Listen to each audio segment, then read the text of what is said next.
라디오 문학관 세계 단편 소설 50선 세르반테스 원작의 세비야의 건달들 4부작 두 번째 시간입니다.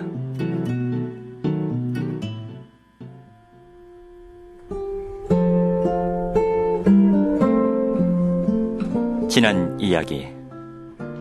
길에서 우연히 만난 린콘과 꼬르타도는 영원한 우정을 나누기로 하고 나그네들을 따라 세비야로 간다. 그들은 나그네의 가방에서 훔친 물건을 팔아 음식 광주리를 들고 다니는 일을 시작하고 꼬르타도는 수사의 돈주머니를 훔친다.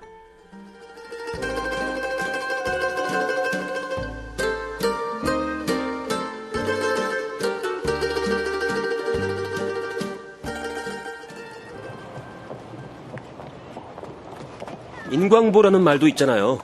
세월이 흘러서 주머니를 가져간 자가 후회하게 된다면 당신에겐 더 좋은 일이 될 거예요. 뭐 그렇다면 그를 용서해야겠지. 게다가 나쁜 일을 한 자에 대한 탐장도 있고 엄중문책도 있잖아요. 아주 다행스러운 일이죠. 솔직히 말씀드려서 제가 그 주머니를 가져간 도둑은 절대 아니에요. 그래, 네가 어떻게 신성모독을 저질렀겠니? 그 주머니의 돈은 우리 교회 운영기금의 3분의 1이나 되는 거야. 우리 교회 신부님이 내게 맡긴 성스러운 돈이야. 그 순간 수사는 수증기의 물방울처럼 얼굴에서 흘러내리는 땀을 닦으려고 주머니에서 수놓인 손수건을 꺼냈다. 꼬르타도는 그것을 보자마자 자신의 것으로 점찍었다. 수사가 자리를 뜨자 꼬르타도는 그를 뒤쫓았다. 세비야의 번화가인 그라다스 거리에서 그를 따라잡았다. 꼬르타도는 그를 불렀고 허풍을 떨듯이 주머니의 도난과 습득에 관해 터무니없는 말을 늘어놓기 시작했다. 그러는 사이에 꼬르타도는 수사의 호주머니에서 손수건을 가뿐하게 빼냈다. 수사님, 제가 주머니를 잘 찾아볼 테니까요. 아무 걱정하지 마세요. 꼭 찾을 수 있을 거예요. 꼭 찾아올게요. 오후에 저랑 여기서 다시 만나요. 그래, 정말 고맙구나. 잘 부탁한다. 네. 수사는 꼬르타도의 말에 약간 위안을 받으며 그와 헤어졌다. 꼬르타도는 자신과 조금 떨어진 곳에서 모든 것을 보고 있던 린콘에게 돌아왔다.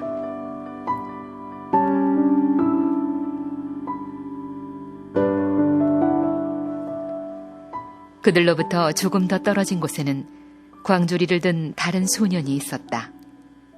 그 소년은 조금 전에 꼬르타도가 했던 짓도 봤고 꼬르타도가 린콘에게 손수건을 건네는 것도 봤다. 이봐 친구들, 어디 한번 말해보시지. 니들 도둑이지? 그렇지? 그게 무슨 말이야? 무슨 말을 하는지 이해하지 못하겠는데? 이 도둑놈들, 내 말이 무슨 말인지 모르겠다고? 어쨌든 우린 도둑 아니야. 그러니까 당장 꺼져. 난 너희들이 도둑이라는 걸 잘 알고 있어. 니들 어떻게 이곳을 관할하는 모니포디오 씨에게 가지 않았는지 말해보라고. 그 말은 그러니까 이곳에선 도둑질을 하고도 상납을 해야 한다는 거냐? 니들이 상납을 하지 않더라도 적어도 우리의 대부이자 스승이고 후견인인 모니포디오 씨에게는 인사를 올려야 된다고. 그렇게 하지 않는다면 너희들은 감히 어떤 물건도 훔치지 못할 거고 결국 비싼 대가를 치르게 될 거야. 도둑질은 세금이나 상납이 없는 자유로운 일거리라고 생각했는데 상납을 한다면 먹는 거나 뒷일을 돌봐주는 것에 대해서도 후견인으로 생각하라는 거야? 그래. 그런데 그는 어떤 사람이니? 우리의 후견인이 될 만큼 대단한 사람이겠지? 정말 대단한 사람이지. 그가 우리들의 두목으로서 또한 대부로서의 직위를 맡은 4년 동안 단 4명만이 통나무에서 고통을 겪었고 30명이 빗질을 당했어. 그리고 병원에 들어간 것도 72명밖에 안 된다고. 린콘과 꼬르타도는 소년의 의견에 따르기로 결심했다. 소년은 그들이 사용하는 은어 중 몇 가지 용어를 설명해 주었다. 통나무는 교수대를 말하는 거야. 빗질은 매질이란 말이고 병원은 노예들이 젓는 범선을 말하는 거라고. 혹시 너도 도둑질을 하니? 그럼 신과 선량한 사람들을 위해서 물건을 훔치지. 비록 솜씨 좋은 축에는 끼지 못하지만 난 아직 수련 중이거든. 신과 선량한 사람들한테 봉사하기 위해서 도둑질을 한다는 말은 금시초문인걸? 이봐, 난 신학 같은 어려운 문제엔 관심 없어. 하지만 이 일을 하는 사람들도 신을 찬양할 수 있다는 건 알지. 우리 집단의 모든 식구는 모니포디오가 하는 명령에 따를 뿐이라고. 도둑들로 하여금 하나님을 따르도록 한다니. 나 참. 에휴, 그의 명령은 훌륭하고 성스러운 것임에 틀림없겠구나. 정말 성스럽고 훌륭한 거지. 지난번에 큰 귀 둘을 훔쳤던 동물 애호가에게 경관들이 방망이를 3개나 줬어. 그래서 그는 비쩍 마르고 말라리아를 앓기까지 했지만 마치 아무 일도 아닌 것처럼 노래도 하지 않고 견뎌냈어. 다 신앙 덕분이지. 여기서 큰 귀는 당나귀고 방망이는 고문, 노래는 자백이야. 우린 한 주 내내 서로 번갈아 기도를 드려. 그리고 금요일에는 도둑질을 하지 않고 토요일에는 마리아라고 불리는 여자하고는 말을 하지 않아. 모든 게 완벽해 보이는군 그래. 그런데 훔친 물건을 되돌려주거나 혹은 속죄도 하니? 훔친 건 사방으로 나눠 집단의 우두머리들이나 패거리들이 몫을 챙겨가기 때문에 돌려준다는 건 불가능하다고. 우린 우리 죄를 결코 자백하지 않아. 너희들이 하는 그런 일들 때문에 그 사람의 삶이 훌륭하고 성스럽다고 말하는 거야? 그럼 나쁜 게 뭐가 있니? 이단자나 배교자 혹은 부모를 죽이는 게 더 나쁘잖아. 고돔 사람들도 마찬가지라고. 소년의 말에 링컨이 고쳐 말했다. 고돔이 아니라 소돔이겠지. 그래, 그거야. 빨리 가자. 어쨌든 우리도 이왕 이 길에 들어섰으니까 모니포티오가 어떤 사람인지 빨리 만나보는 게 좋겠어. 다 왔어. 저기 보이는 저 집이야. 너희들은 문 밖에서 기다리고 있을래? 그분이 바쁘지 않은지 내가 들어가서 물어볼 테니까. 좋을 대로. 소년은 하루만 정도가 아니라 외양이 흉측한 집으로 들어갔다. 링컨과 꼬르타도는 문 밖에서 기다렸다. 그가 곧 나와서 둘을 불렀다. 안내를 맡은 소년은 진분홍색을 바른 듯한 조그맣고 깔끔한 직사각형의 정원에서 기다리라고 했다. 모니포디오가 내려올 동안 소년들은 주의 깊게 집기들을 둘러보고 있었다. 시간이 좀 걸리나 본데. 그러게 말이야. 저쪽에 있는 방 구경 좀 하고 올게. 링컨은 정원에 있는 2개의 조그만 방 중에서 낮은 곳으로 들어갔다. 그곳에는 검술용 칼 2자루와 코르크로 만든 2개의 방패가 걸려 있었다. 정면 벽에는 성모님이 그려진 성화를 붙여놨는데 인쇄 상태가 매우 조악했다. 벽에는 하얀 세면기같이 생긴 목기가 설치되어 있었다. 저 바구니는 헌금용이고 목기는 성수를 담는 것 같구만. 링컨의 생각은 정확했다.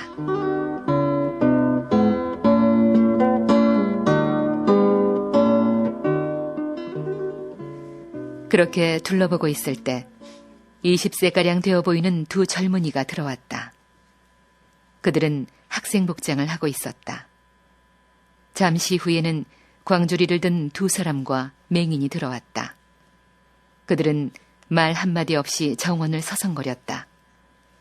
안경을 쓴 2 노인이 들어온 건 그리 오래 지나지 않은 때였다. 이야, 안경이 정말 근사한걸? 저 안경 하나로 노인들을 존경받아도 될 만큼 품위 있게 보이게 하잖아. 노인들 다음에는 폭넓은 치마를 입은 노파가 들어왔고 아무 말 없이 성모님의 성화가 걸린 방으로 들어갔다. 성수를 찍어 성호를 긋고 깊은 신앙심으로 성화 앞에 무릎을 꿇었다.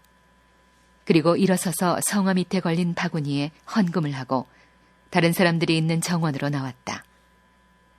마침내 정원에 있는 그 조그만 공간엔 하는 일도 다르고 의복도 가지각색인 사람들이 15명이나 모였다. 마지막으로 긴 콧수염에 챙이 넓은 모자를 쓴 건장한 젊은이가 2 사람 들어왔다. 그들은 들어오자마자 링컨과 꼬르타도를 곁눈질했다. 야, 니들 처음 보는데 여기 일원이냐? 그렇습니다. 앞으로 잘 부탁합니다. 그 불황대 집단의 모든 구성원에게 존경의 대상이자 희망인 모니포디오가 내려온 건 바로 그때였다. 큰 키에 나이는 40 정도 되어 보였다. 갈색 피부에 수염은 까맣고 숱이 많았으며 눈은 푹 들어가 있었다. 머리에는 불황배들이 쓰는 챙이 넓고 머리 부분이 종처럼 생긴 모자를 쓰고 있었다. 어깨에 띠를 두르고 있었는데 그 띠에는 무호인들의 칼처럼 생긴 짧고 넓은 칼이 걸려 있었다. 손은 작고 털이 많았다. 또 손가락은 굵었지만 손톱은 여자처럼 오밀조밀해 보였다. 다리는 그의 다리가 아닌 것 같았다. 한마디로 그는 세상에서 가장 촌스럽고 보기 흉한 몰골이었다. 안내했던 소년도 그와 함께 내려왔고 링컨과 꼬르타도의 손을 잡아 끌어 모니포디오 앞에 세우고 말했다. 모니포디오 씨, 말씀드린 아이들입니다. 한번 시험해보세요. 우리 모임에 들어올 만한 친구들이라는 걸 잘 알 겁니다. 모니포디오는 고개를 끄덕이며 소년들에게 다가갔다. 잘하는 게 뭐지? 고향은? 부모님은 어떤 분들이신가? 우리 제주는 아시는 바 같고요. 고향에 대해서 말하는 건 중요하지 않다고 생각합니다. 부모님에 대해서도요. 왜냐하면 우리가 대단한 직위를 받기 위해 조사받는 게 아니잖아요. 아주 현명해. 우리 같은 사람들이 고향이나 부모님에 대해 감추는 건 당연한 일이지. 무슨 일을 당할지 모르니까. 어쨌든 지금 이 순간에 이름만은 알고 싶군. 링컨입니다. 전 꼬르타도라고 합니다. 그럼 이 순간부터 링컨은 링컨의 때로 하고 꼬르타도는 꼬르타디오로 부르기로 하겠다. 부모 이름을 꼭 밝혀야 한다. 왜냐하면 훔친 것의 일부를 교회의 신부 앞에 헌금조로 내면서 해마다 우리 중에서 고인이 된 사람들과 우리를 돕는 선행자들의 영혼을 위한 미사를 드리는 게 관습화되어 있기 때문이야. 우리를 돕는 선행자는 부모님을 얘기하는 건가요? 부모님은 말할 것도 없지. 그 밖에도 우리를 옹호해주는 검사, 낌새를 알려주는 경관, 법원 서기도 마찬가지야. 그가 마음만 먹는다면 죄가 될 범행이 없거든. 내가 말한 모든 협력자의 도움으로 우리 형제단체는 매년 더욱더 엄숙하고 위험있게 역경을 헤쳐나가고 있지. 모니포디오 씨, 당신이 어떤 생각을 하고 있는지 알게 됐고요. 분명 높고 깊은 뜻이 담긴 일이라고 생각합니다. 하지만 우리 부모님들은 아직 생존해 계시고요. 삶을 즐기고 계십니다.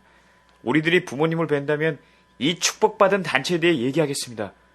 그럼 부모님께서는 우리를 위해 기도해 주실 겁니다. 그렇고 말고 그렇지 않다면 내 수하에 남아있지 못할 거야.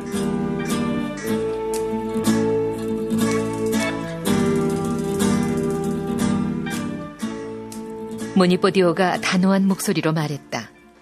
그리고는 그들을 안내했던 소년에게 물었다. 이리 와라, 간추엘로. 망 보는 애들은 자리를 지키고 있겠지? 두 소년은 자신들을 안내했던 소년의 이름이 간추엘로라는 걸 알게 되었다. 네, 3명의 보초들이 눈을 떼지 않고 지키고 있습니다. 경찰이 갑자기 우리를 덮칠 것을 두려워할 필요는 없습니다. 자, 그럼 본론으로 돌아가서 너희들이 할 수 있는 재주를 보고 싶구나. 너희에게 일거리나 임무를 할당하기 위해서야. 전 카드놀이의 속임수를 알고 있습니다. 랜댄을 할 수 있고요. 뛰어난 투시력도 있습니다. 그런 재주는 기본이지. 하지만 약간의 기본기를 바탕으로 대여섯 가지 기술을 더 익혀 유명한 일꾼으로 더 나아가 카드놀이 전문가로 거듭나길 하느님께 기도하겠다. 당신과 동료들에게 인정받기 위해서라도 꼭 그렇게 될 겁니다. 꼬르타디요, 자넨 뭘 할 줄 알지? 두 손가락을 넣어서 동전을 빼내는 재주가 있어요. 아주 정확하고 능숙하게 남의 주머니를 만질 줄 알죠. 그것 말고 할 줄 아는 건 뭔가? 더는 없습니다. 다 제가 부족한 탓이지요. 이보게 꼬르타디요, 걱정할 필요 없네. 그냥 항구나 학교에 왔다고 생각을 하게. 여기선 빠져 죽을 염려도 없고 마음 내키면 언제라도 나갈 수 있으니까. 그건 그렇고 지금 기분이 어떤가? 더 이상 좋을 수가 없을 정도죠. 우리의 기술과 재주를 시험해볼 일거리가 있다면 언제라도 겁없이 해치울 수 있습니다. 링컨의 때의 말에 모니포디오는 흡족해했다. 좋다. 그런데 한 가지 더 말하고 싶은 건, 만일 붙잡혀 신문을 받게 될 경우 그 어떤 방망이 찜질에도 입술을 까딱해서는 안 된다는 거다. 아예 입이 없는 것처럼 행동해야 돼. 우린 방망이가 뭘 의미하는지 압니다. 혀를 어떻게 놀리느냐에 따라서 삶과 죽음이 결정된다는 걸 잘 알아요. 입을 불지 않는 게 더 똑똑하다는 것도요. 고르타디오의 말에 모니포디오가 손을 내저으며 말했다. 아, 그만. 더 이상 말이 필요 없다. 이 순간부터 너희가 우리 조직에 가입하는 것을 허락하며 1년간 수습기간을 거치기로 한다. 저도 그 의견에 동의합니다. 옆에 서 있던 건장한 젊은이 중에 하나가 말했다. 두 소년과 모니포디오의 대화를 듣고 있던 그곳의 모든 사람은 만장일치로 그들의 가입을 확인시켜 주었다. 우리 집단의 특권을 링콘의 때와 꼬르타디오에게도 허용해 주는 건 어떻겠습니까? 알겠소. 모두의 의견이 그렇다면 이 순간부터 특권을 부여해 주겠소. 모니포디오는 그 특권을 감사히 생각해야 한다고 주지시켰다. 소년들이 하게 될 첫 도둑질에서 수익의 반을 내지 않아도 되기 때문이었다. 이것 이외에 다른 특권도 있었다. 곧 1년의 수습기간 내내 자질구레한 일을 하지 않아도 되는 항목이 있었다. 또 진탕 취해보기, 두목의 허가 없이도 원하는 때와 장소에서 파티하기, 기금을 적립하는 데 참여하기, 그리고 그 밖의 다른 일들에 대해서도 그들은 감사하게 여겼고 또 어떤 사항에서도 고마움을 표시했다.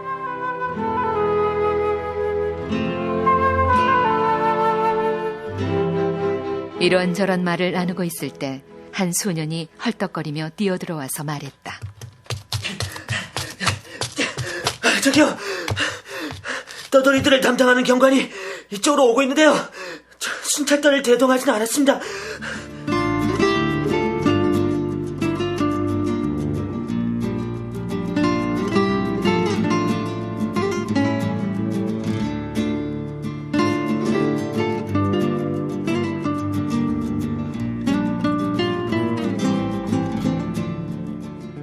라디오 문학관 세계 단편 소설 50선 세르반테스 원작의 세비야의 건달들 두 번째 시간이었습니다. 세비야의 건달이 실려있는 모범 소설에는 12편의 흥미진진한 중단편이 실려 있습니다. 1613년 발표된 이 모범 소설에 대해 한국외국어대학교 스페인어과 박철 교수의 도움 말씀 들어보겠습니다. 모범 소설은 그야말로 하나의 소설의 효시라고 할 수 있을 만큼 중요한 작품입니다. 독일의 작가 괴테와 실러가 모범 소설을 극찬하였듯이 돈키호테가 하나의 거대한 오케스트라라고 한다면 모범 소설은 작은 하나의 실내악이라고 얘기할 수 있을 만큼 아기자기한 얘기들로 잘 이루어져 있는 흥미있는 소설입니다. 세르반테스는 모범 소설의 서문에서 자신이야말로 스페인어로 처음 소설을 쓴 작가라고 자부심을 표현하고 있을 정도입니다. 모범 소설 12편은 주로 남녀 사랑의 이야기를 아주 흥미롭게 표현하고 있습니다.